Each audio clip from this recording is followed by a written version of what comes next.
అందరికీ నమస్కారం. నా పేరు చిన్నపాటి చంద్రశేఖరరావు అండి. నేను హైదరాబాద్ వాసిని. నాకు అనేక దేశ ప్రాంతాలు, కొండలు, పర్వతాలు ఉన్న ప్రాంతాల్లోనూ, అట్లాగే అడవుల్లోనూ, నదీ ప్రాంతాల్లోనూ, సముద్ర ప్రాంతాల్లోనూ ఇట్లా నేచర్ని ఎంజాయ్ చేయటం ఒకటి నాకు చాలా ఇష్టం. అదే సందర్భంలో నాకు భక్తి లేకపోయినప్పటికీ కూడా నేను అన్ని దేవాలయాలు కూడా విజిట్ చేస్తాను. అక్కడ పోయేసి అక్కడ ఆ దేవాలయాలు నిర్మించిన పద్ధతులు, ఆ శిల్పకళా నైపుణ్యం, అక్కడ వాళ్ళు పాటిస్తున్నటువంటి ఆచార వ్యవహారాలు, అనేక విషయాలు తెలుసుకోవడం అనే దాన్ని నాకు ఆసక్తి ఎక్కువ. అందుకనే నేను ఎటు బయలుదేరినా కూడా ఒక ఎడ్యుకేషనల్ టూర్ లాగా దాన్ని నా నాలెడ్జ్ పెంచుకోవడానికి అని చెప్పేసి ప్రయత్నం చేస్తాను. అట్లాగే నాకు ఒంటరిగా పోవటం ఇష్టం లేక ఎంతమంది వస్తామంటే అంతమంది నాతో పాటు కలుపుకొని అంత ఉమ్మడిగా ఏంటంటే మేము ప్లాన్ చేసుకుని వెళ్తుంటాం. ఆ క్రమంలోనే ఇప్పుడు 2వ తారీఖు మేము హైదరాబాద్లో బయలుదేరి శబరి ఎక్స్ప్రెస్ ఎక్కి ఈరోడ్ జంక్షన్లో దిగాము. తిరుచిరాపల్లి బేస్డ్గా ఉన్నటువంటి సౌత్ ఇండియా ట్రావెల్స్ వాళ్ళు మాకు కావాల్సినటువంటి ఏర్పాట్లన్నీ కూడా వాళ్ళు చేశారు. వాళ్ళ బస్సులు మేము స్టేషన్ దిగంగానే వాళ్ళు డ్రైవర్స్ వచ్చి మమ్మల్ని కాంటాక్ట్ చేసి అక్కడి నుంచి ఎక్కించుకొని తీసుకొని శ్రీరంగం తీసుకొచ్చారు. తిరుచిరాపల్లిలో ఒక భాగం అది. అక్కడ హోటల్స్లో మేము దిగిన తర్వాత అక్కడి నుంచి మేము శ్రీరంగనాథ స్వామి టెంపుల్, జమ్ముకేశ్వర టెంపుల్, ఈ రెండు కూడా ఏంటంటే మేము అక్కడ చూడటం. ఒకటి విష్ణు ఆలయము, రెండోది శివాలయము. అది ఈ శ్రీరంగం టౌను తిరుచిరాపల్లి కానుకునే ఉంటుంది. తిరుచిరాపల్లి తమిళనాడులో పెద్ద నగరాల్లో ఒకటి కార్పొరేషన్. ఇది కావేరీ నది ఒడ్డున నిర్మించబడ్డటువంటి నదులు. సరిగ్గా ఈ శ్రీరంగనాథ టెంపుల్ కానుకునే కావేరీ నది ప్రవహిస్తూ ఉంటుంది. చాలా అద్భుతమైనటువంటి కళా శిల్పాలు మేము అక్కడ చూసాం. నాతో వచ్చినటువంటి అనేక మంది భక్తులు చాలా ఆనందించారు. ఆ తర్వాత అక్కడి నుంచి బయలుదేరి మేము మదురై వచ్చాము, తంజావూరు వెళ్ళాము. తంజావూరు లోపల అంటే బృహదేశ్వర ఆలయం చూసాం మేము. అట్లాగే తంజావూరు టౌన్ కూడా చూసాం. ఈ తంజావూరు తమిళ కల్చర్కి ప్రసిద్ధి చెందినటువంటి ప్రాంతం అది. అక్కడి నుంచి మదురై వచ్చాం. మదురై లోపల నాయకర్ వాళ్ళ ప్యాలెస్ చూసాం మేము, ఆ రాజుల కాలం ఉంది. ఆ తర్వాత మీనాక్షి అమ్మన్ టెంపుల్కి వెళ్ళేసి దర్శనం చేసుకుని అక్కడే మేము అందరం కూడా మంచి భోజనం చేసాం. ఆ తర్వాత మేము హోటల్కి వచ్చాం. ఈ మదురై నగరము తమిళనాడులో దాదాపు నాకు తెలిసి 2వది కానీ 3వది కానీ పెద్ద నగరం అయి ఉంటుంది. పెద్ద ఎత్తున ఇక్కడ ఫ్యాక్టరీస్ కూడా ఉన్నాయి. వైగై నది మీద ఈ నగరం విస్తరించబడింది. దాని పక్కనే చాలా బాగుంది. హోటల్స్ వాళ్ళు కూడా మంచి ఆతిథ్యం ఏర్పాటు చేశారు. నాతో పాటు వచ్చిన వాళ్ళంతా కూడా చక్కగా సహకరిస్తా. ఏంటంటే ఈ 3 రోజుల ప్రోగ్రాము అంటే 2వ తారీఖు మేము హైదరాబాద్లో బయలుదేరినప్పటి నుంచి ఇప్పుడు 4వ తారీఖు రాత్రి వరకు, ఇప్పుడు 5 ఉదయం ఇంతవరకు బాగా జరిగింది. ఇప్పుడు ఇక్కడి నుంచి అందరం బయలుదేరి మేము మళ్ళీ రామేశ్వరం వెళ్తున్నాము. రాత్రికి అక్కడే ఉంటాము. రామేశ్వరంలో కూడా బంగాళాఖాతం, అట్లాగే కోదండరామ ఆలయము, ఇంక ఇతర ప్రసిద్ధ దేవాలయాలు ఉన్నాయి.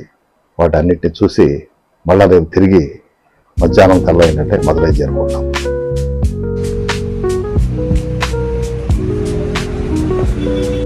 కాలేది వనకం ఎల్లాది నరదాది వనకమయ్య.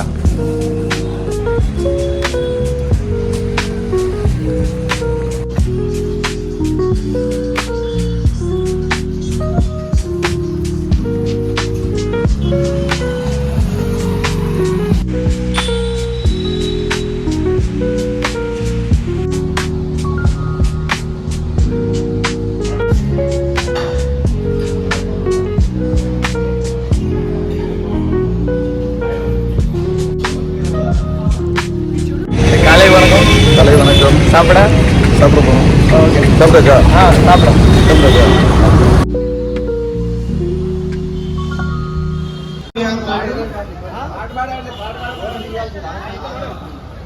ఆల్ ఇండియా కాన్ఫరెన్స్ సందర్భంగా జరిగే బహిరంగ సభకి మేమందరం ఆంధ్ర తెలంగాణ రాష్ట్రాల నుంచి వచ్చాం. ఇప్పుడు తెలంగాణ కాన్ఫరెన్స్ ఒక మంచి పాటతో మీ ముందుకు వస్తున్నారు. రాజరథి గారు రాసిన పాట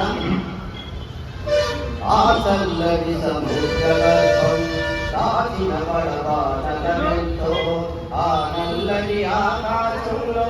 కానరాని భాషలెందరో ఆ తెల్లని సముద్ర గర్భం దాచిన పరమానలమెంతో ఆ నల్లని ఆకాశంలో కానరాని భాషలెందరో ఆ తెల్లని సముద్ర గర్భం దాచిన పరమానలమెంతో భూగోళం పుట్టుక కోసం రాలిన సురగోళాలెన్నో భూగోళం పుట్టుక కోసం రాలిన సురగోళాలెన్నో ఈ మానవ రూపం కోసం జరిగిన పరిణామాలెన్నో ఈ మానవ రూపం కోసం జరిగిన పరిణామాలెన్నో పొదరాజును గెలిపించుటలో ఒరిగిన నరకంటాలెన్నో పొదరాజును గెలిపించుటలో ఒరిగిన నరకంటాలెన్నో కులమతాల సుడి గుండాలకు పని అయిన పవిత్రులెందరో ఆ తెల్లని సముద్ర గర్భం దాచిన పరమానలమెంతో ఆ నల్లని ఆకాశంలో కానరాని భాషలెందరో ఆ తెల్లని సముద్ర గర్భం దాచిన పరమానలమెంతో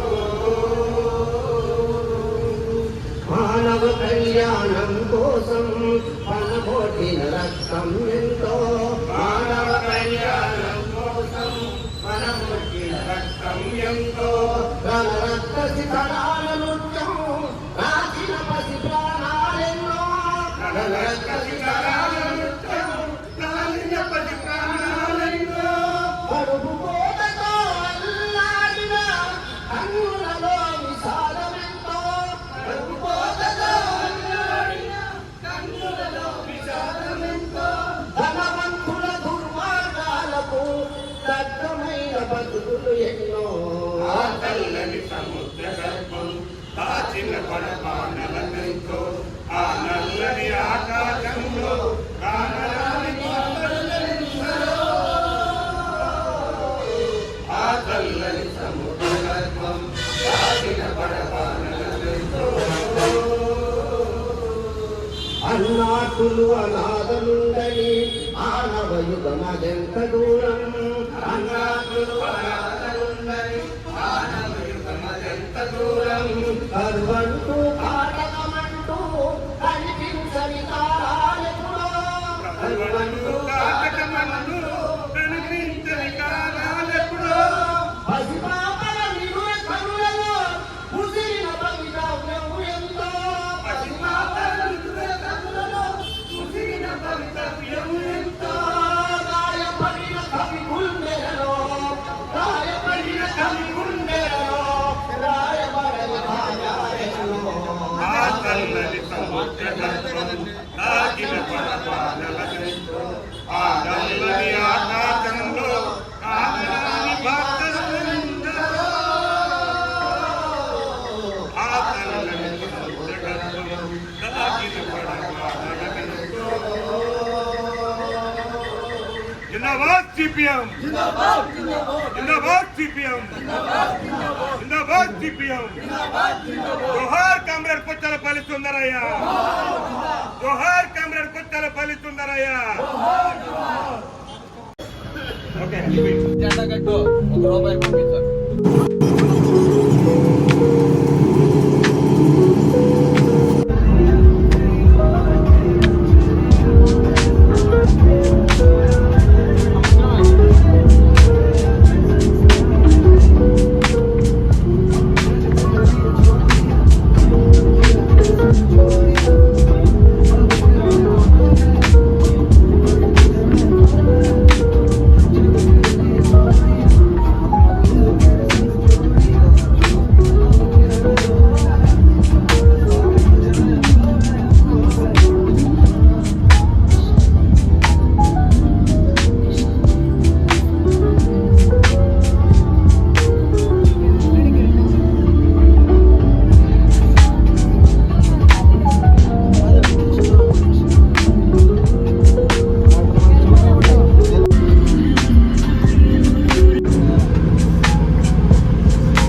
வணக்கம் வணக்கம் வணக்கம்.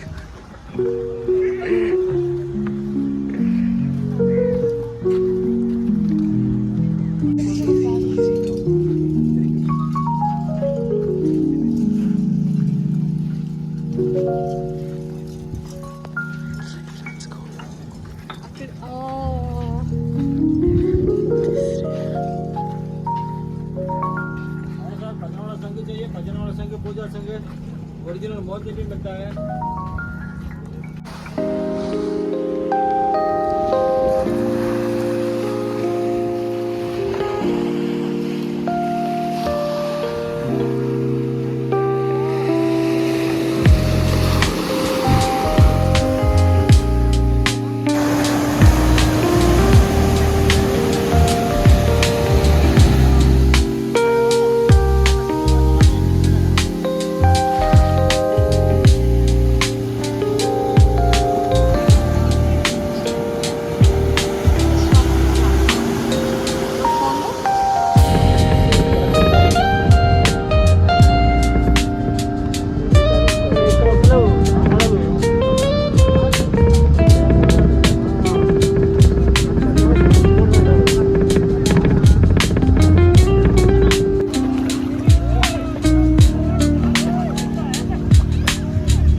ఈత కొట్టండి తీస్తా. మీరు వస్తారు వస్తారు వస్తారు దిగురు మునుగురు వస్తారు వస్తారు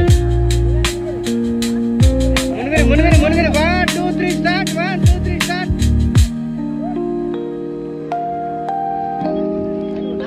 మునుగుతారు అందరూ. రైట్.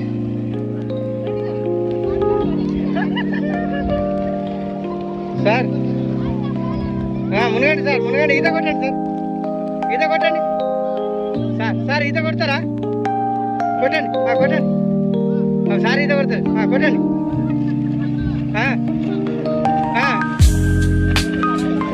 Okay sir.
రామేశ్వరం అనే టెంపుల్లో ఉన్నాము ఇప్పుడు మేము.